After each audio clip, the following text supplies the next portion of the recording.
did it the hard way, but nothing can stop 10-man Borough from a promotion party. Lenny's the king of Teesside now, the crafty Cockney who hit double top first throw. And it's the great escape for Newcastle. United pull out of the nosedive just in time.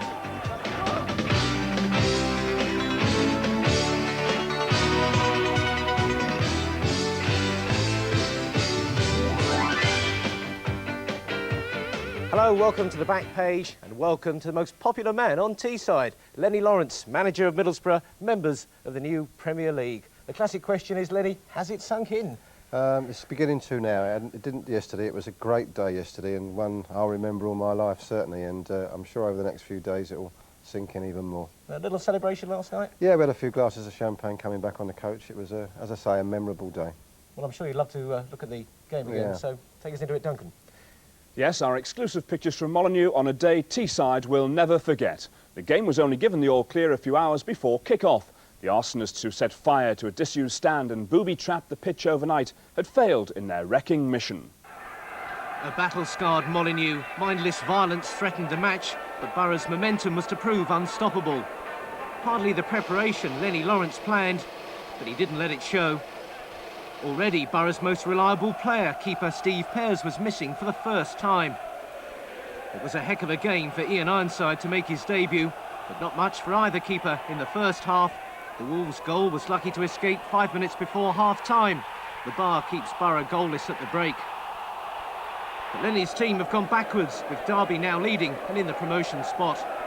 5 disastrous minutes nearly ruined Borough. First, Laurie Madden sends Wilkinson tumbling. No doubt about the foul, but the referee says outside the box. They can't believe it on the bench. Their worries, though, were just beginning. Next, Steve Bull and Jamie Pollock clash. But the man to watch is Nicky Mohan. He dives in and hauls Paul Cook out of the maul, and now he's in real trouble. He'd already been booked in the first half. The crowd held their breath. Yellow card for Cook, but red for Mohan. Borough looking uphill all the way.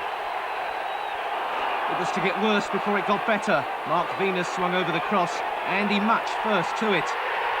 Borough now facing disaster. It was then, with their lives on the line, that Borough dug deep. Wolves can't get the corner away, and it's John Gittins who proves an unlikely goal-scoring hero. Teesside's football world is turning again.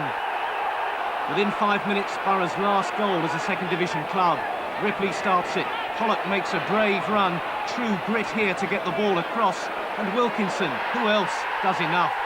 His 24th of the season, the supreme goal scorer. The Red and White Army is on the move again. The manager has nearly steered them home. 12 agonising minutes to live through. The fans are starting the celebrations.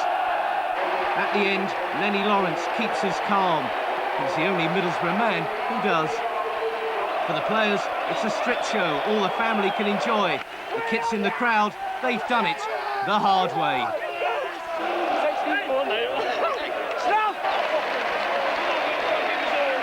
When Nicky got sent off and he scored straight after, the pressure was on us. As it turned out, we had to go for it, Oh, it was unbelievable. It wasn't a great football game, but the result was fantastic, especially with 10 men. And the sending off was a turning point for us. They scored, but it sort of seemed to spur us on. And once we get a first goal in, we pulled everything out of the bag. We did. Absolutely delighted. We've tended to keep all the supporters hanging on in some way, either relegation, we need to win the last game, or promotion or something. So they've had plenty of excitement, but it's really nice to finish on a high note today, especially with magnificent support down again. Got a lot to thank the supporters for, brilliant, wouldn't you? Ah, we're magic, man. Yeah. You're magic, they're all magic. And I'm famous. Not as famous as the boss. Even family celebrations were difficult, but the manager has proved the chairman's inspired choice. He's produced a harmony, and everybody in the football club is working together. And I think we've had a most enjoyable season. Apart from the results, we all get on well together. So he's been cohesive, and he's been stimulating, motivating, and of course extremely successful. Lenny hadn't been suffering alone on the bench. His injured skipper Alan Kernahan had been alongside him at first. I never saw the second half. I watched the first half and was too nervous, so there's a superstore out the back here. I went over there and got 2 cans of lager and a paper and satin red, and from the cheers I could hear, it sounded as if we were 3-0 down. You know, there was people coming out, and but I came back in 5 minutes from the end. I found out we were winning 2-1, so it was rather cheerful. I was, to say the least. He couldn't stand it. You had to suffer. Was it agony there? It was in the last 20 minutes. Obviously, when we went a goal down and the sending off within 2 or 3 minutes, you think, well, you know, you're thinking about the playoffs then. But to be fair to the players, they dug deep, you know, and we went to 3 at the back as soon as we had the man sent off and pushed him back and made a couple of substitutions. And once again, it worked out well for us. You said to me afterwards, you said, well, it was just going to be our day, no matter what had happened. Yeah, I sometimes think that things are written, you know, before, but believe me, we deserve it. I think we've played 60 games in 8.5 months, and we've been up at the top of the promotion thing right the way through. We've had cup runs, and you know, it's been a very hard, demanding season. I think it's ample reward really for the efforts of the players and the club. Now, you did take on a team that was nearly there. I mean, they were playoffs last year. Yeah. What do you think has been the difference that's just got them that final little bit? I think I inherited some good players, you know, there's no doubt about that. When I first came, the first 6 weeks was important because a few wanted to leave. We got them away and we got 3 or 4 new ones in, and we've developed a sort of a spirit and a harmony and a togetherness, you know, to go with the undoubted skill and ability they had, made ourselves a little bit more professional, a bit tougher, and the result is there. Been the yo-yo club the last few years, up, down, up, down, up, down again.